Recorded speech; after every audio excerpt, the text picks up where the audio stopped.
Welcome to the Tech Egg. Don't get scrambled. Enjoy the video. You must start signed in as the profile owner. This is non-negotiable.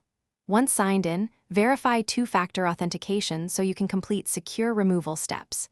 Make sure to download or copy essential listing data, photos, review notes, hours, because deletion is permanent. Now navigate to Google Business Profile Manager. Use the profile selector to open the exact location. If you don't see owner access, transfer ownership now. Otherwise, the deletion option will be unavailable and you'll be stuck. Once you're in the Info tab, locate the Remove Listing or mark Permanently Closed option and choose Remove Permanently.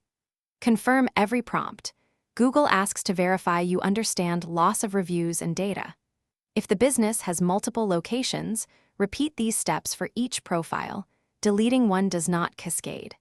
Make sure to monitor your account email for any confirmation messages and follow any additional verification steps. If a profile is linked to another manager, remove them first so owner permissions are clean. After deletion, allow 24 to 72 hours for search and maps to update. Google's index can lag. If the profile still appears, request ownership through the profile card or contact Google Business Support to file a removal request and explain you are the verified owner.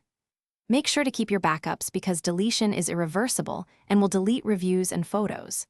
If you face verification loops, revoke and re-add 2FA, then retry. That often clears stale permission caches and allows final removal to complete. Thanks for watching. Consider subscribing if I helped unscramble your problems.